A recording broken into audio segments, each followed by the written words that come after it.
Today we're going to be remaking Sérgio Conceição's high-pressing 4-4-2. This tactic picked up 5 trophies in one season, averaged over 3 goals a game, and scored over 110 league goals in one season. If you do enjoy the tactics on this channel, please do consider leaving a like, subscribing, and hitting that notification bell. And do check out Wednesday's video, guys. Please do, because it's going to be a Porto rebuild using this exact tactic, so you can get a real understanding of how good it is. So, the first thing we're going to do is go over and break down the player roles. Now, it is going to be a few changes coming in. As you know, I do like to talk about the changes that we make in each role, and it is going to be built off your basic 4-4-2 realistically, but it is a very aggressive styled 4-4-2, and you are going to get stuck in, and it's why it picks up so many goals. It really is. But the first change we're actually going to make, we're going to talk about striker to goalkeeper today. So the first role is actually going to remain the same. That is going to be this advanced forward here, on attack, on shoot more often. This is going to be the perfect role for your players to go out and score a lot of goals. In this scenario, it actually is going to be the likes of Taremi, who played a lot of games actually. You can see here, 44, scored 34, but we are going to mainly focus on this guy here. That is going to be this lad, and he can put the ball in the back of the net. He knows what he's doing, and he is absolutely incredible. I would recommend signing him if you ever get the chance. Next to him, though, we actually opted for a slightly different role, and that is because it's sort of, I personally feel that this is how it plays when I've watched the highlights of the games and things like that. It is going to be a pressing forward that is actually going to be on support, and he is going to be on roam from position and move into channels. And essentially what this player is going to do is almost be just a bit of a hindrance to the opposition, really. He's going to get into different pockets, he's going to cause loads of issues, and obviously also apply a lot of pressure. And having these two link it up really well is a key part of this tactic and how it done so well. I feel like having 2 advanced forwards doesn't really replicate how he plays necessarily, so having one pressing forward, one advanced forward is how I personally see it. Now, I do know some people might argue that it's 2 pressing forwards, but to get it to work in FM, you sort of have to have it like this, and they work really well alongside of each other. On the left-hand side then, we are actually going to have an inverted winger on attack, but we don't. We're going to switch that to a default winger, so nice and simple. And he is going to be simply on Mark Tighter. You can see his default instructions actually already tell him to run wide, cross more often, cross from the byline, and also get further forwards. So those default instructions already do exactly what we want the player to be doing, so that is why we don't really need too many additional instructions on him. In this tactic, we are going to have one winger being completely different to the other, offering very different things, so that's exactly why we have gone with a default winger on the left-hand side. In the middle, we're going to have a central midfielder on attack, and that is going to be on shoot more often, move into channels, tackle harder, and also mark tighter. Now, one thing about this tactic is going to be how aggressive it is. A lot of players are going to be on tackle harder. There are going to be pretty much majority of the players are also going to be on mark tighter. It's an absolute nightmare to play against this team. The way that it sets up is incredibly solid, and it gets fantastic results. It really, really does. But having this central midfielder player, he almost does act a little bit like a Metzala, but not exactly the same. And in my opinion, just tailoring it around a central midfielder works a lot better.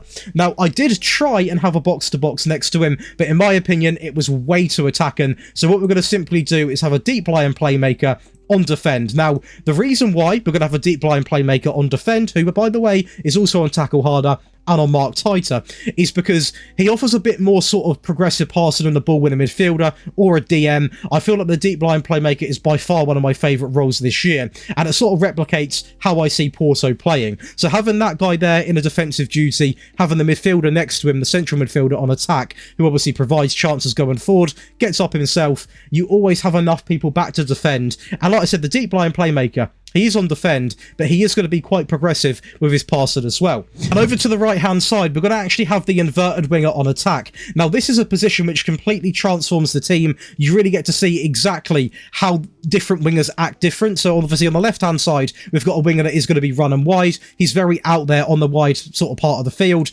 This one is actually be told to sit narrower and also mark tighter. So having an inverted winger that is going to be offering something different is a real key part of this tactic, because each side is literally the complete opposite, so it's very hard to defend against. And obviously in the actual game, you can simply switch as well. So if you do wish to switch halfway through, confuse the AI, that is definitely something you can do.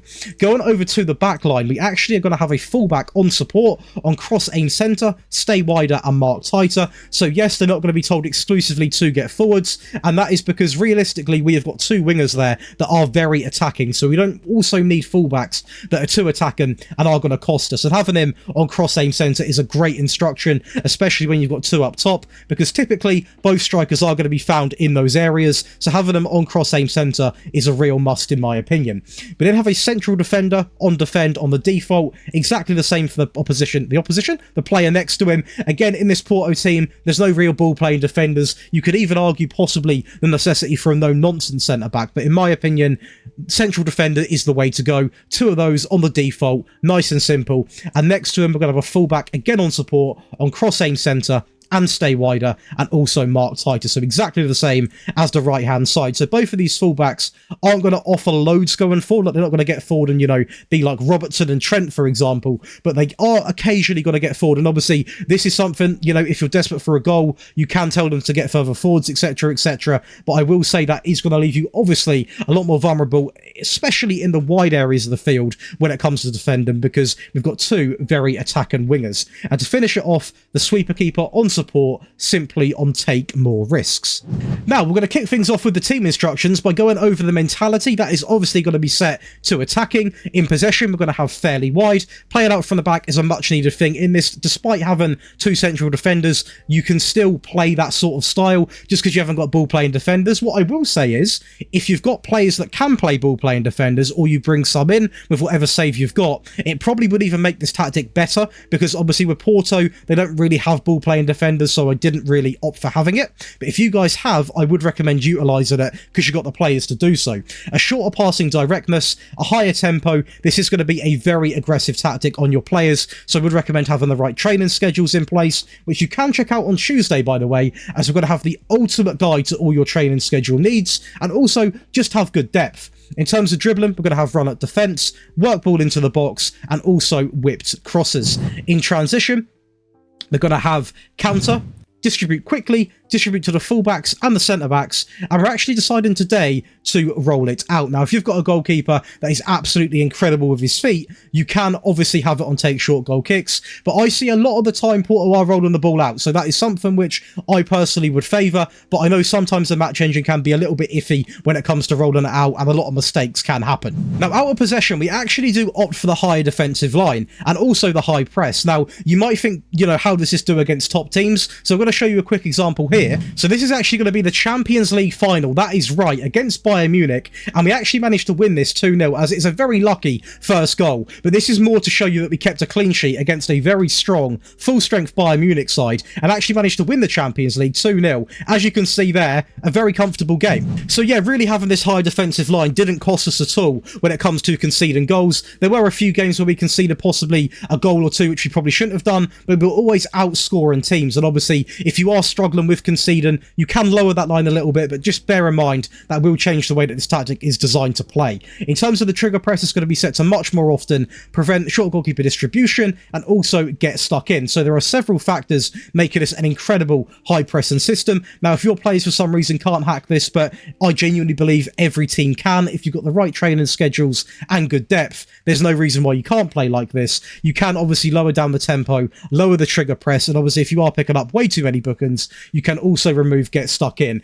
But all these three factors just really contribute to making a very high pressing and a very difficult team to play against, because you are literally on them 24/7. I want to take a quick second to thank all of the names coming down the screen right now. These are going to be new or existing Patreon members. Patreon is a great way to support me as a creator, and also you get access to all three of these files in one simple download. You get early video and tactical release. You also get priority in your rebuild and tactic requests, one-on-one tactical help, and also exclusive to the Patreon exclusive giveaway. So definitely check that out. The link is in the description. But let's go ahead right now now and go over the attacking variant, and trust me, you want to have this one on file. So, right into the team instructions, it's going to remain as an attacker mentality. Just to clarify that, attack and width is going to be set to fairly wide, overlap left, overlap right is going to be added to that sort of team instructions area in this sort of map here. We're also going to have the shorter passing directness, the higher tempo, so they do remain the same. Work ball into the box and whip crosses, exactly the same, but on this occasion, we actually have run at defense and also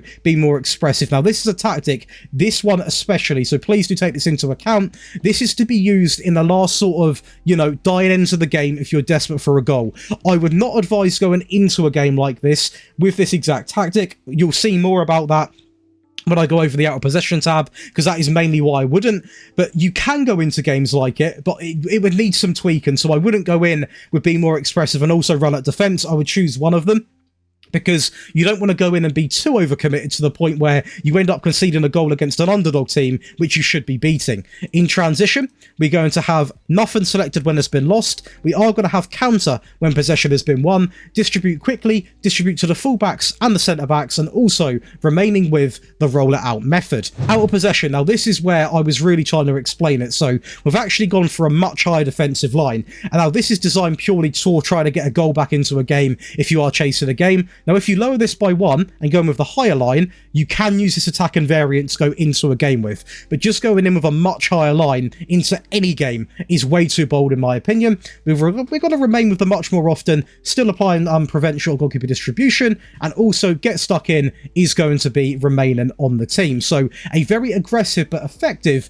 attacking 4-4-2. Now, going over to the player roles, there are going to be some changes. As you can see right now, the back line remains exactly the same. The fullbacks haven't got the additional instruction of getting further forwards on, because the overlap pretty much does that anyway for them. In terms of the winger, we are going to have one change. That is actually going to be the inverted winger does come in, and that is because I just really like having... So pretty much the reason why we've done this now is because the fullbacks are going to both be overlapping. That was fine on this side, because obviously this winger is told to sit narrower anyway, but now on this side it was a little bit congested because we had a fullback overlapping and the winger was out there as well. So having him on an inverted winger just pushes him a little bit, you know, inside, so it does help a little bit. And also with this stay wider thing, I know that might seem a little bit confusing because you're going to be pretty much doubling up on the players you've got out there. But when he gets the ball, he is going to be cutting inside, so there never really is too much of an issue. What essentially happens is he picks up the ball, he sort of drifts into this pocket here,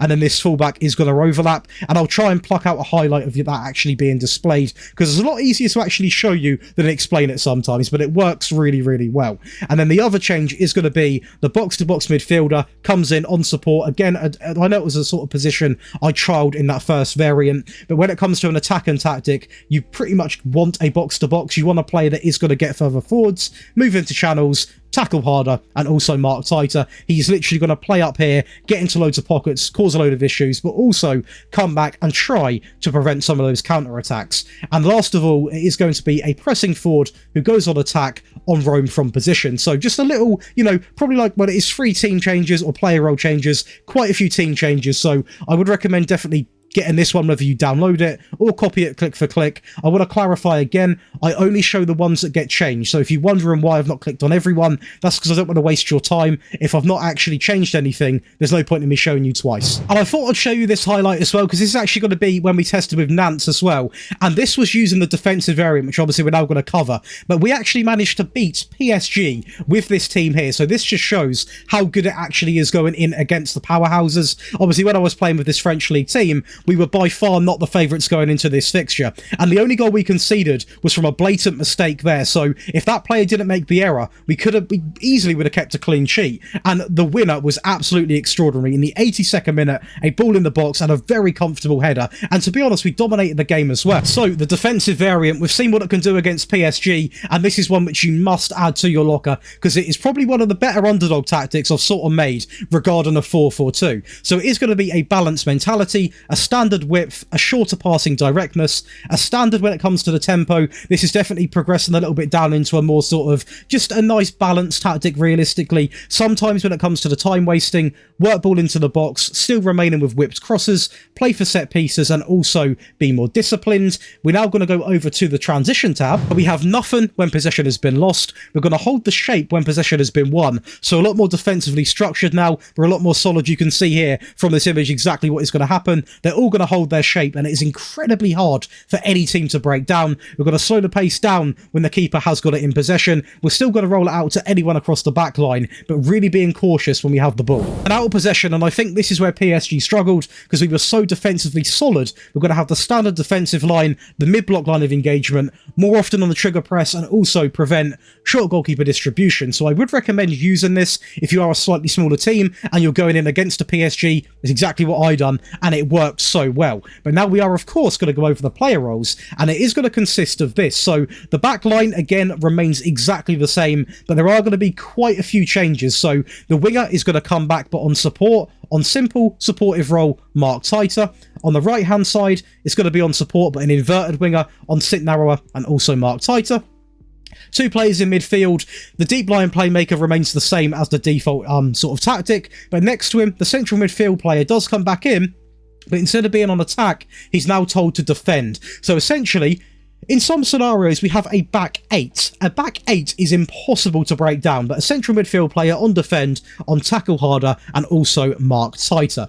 We then have a pressing forward on support, who's going to be exactly the same as the original version, and the advanced forward remains exactly the same as well. So a lot of the changes are done, obviously, in the midfield, or all of them are done in the midfield, and essentially it's making two back blocks of four. Essentially is what it is. You've got 1, 2, 3, 4, 1, 2, 3, 4, and it is incredibly hard for any team to break that down. And as you saw in that PSG game, we still had enough firepower going forward to create chances and get goals. But that is going to give you 3 fantastic variants of this amazing Sérgio Conceição 442, a real treat, and one that I recommend you do honestly try out. But let's go ahead and see exactly how well this performed, and let's break down the results. Do stick around, because trust me, you're going to want to see. So we won the Portuguese league quite comfortably with Porto, with 92 points over Benfica coming in with only 79. We also won the Champions League, as we saw, against Bayern Munich in a very comfortable 2-0 win. We also won the Taça de Portugal, I believe is how you say that, in a 3-0 win over Vitória, a very comfortable cup there. We also managed to bring home the Allianz Cup against Braga in a very comfortable 4-0 win. And lastly, to finish off a 5-trophy season, we won the Supertaça as well against Benfica in a very comfortable 4-2 win. In terms of the data hub, we scored 3.32 goals per game, conceded only 0.59, just over 23 shots a game, an 86.47 pass completion, and practically a 74% tackle win ratio. Over to the French League, where we tested with Nantes. Obviously, we did watch one of the highlights there. A team predicted to finish in 10th place. We finished in 2nd place, not too many points behind PSG either. And then we hop over to the Belgium League lastly, because obviously Conceição was an assistant here. We test with Standard Liège, and we win that league quite comfortably as well. So that is actually 3 very good tests. Obviously, the Porto season was absolutely crazy. 5 trophies in one season. So I would recommend you give this tactic a whirl. But if you guys have enjoyed today's video, please do leave a like, drop a little subscription on the channel. Do check out that rebuild on Wednesday. I'm really putting in a ton of effort for these rebuilds, so please do check them out. We're going to be using this tactic for that rebuild as well. So hopefully I see you guys there, but enjoy the rest of your day, and I'll catch you in the next one.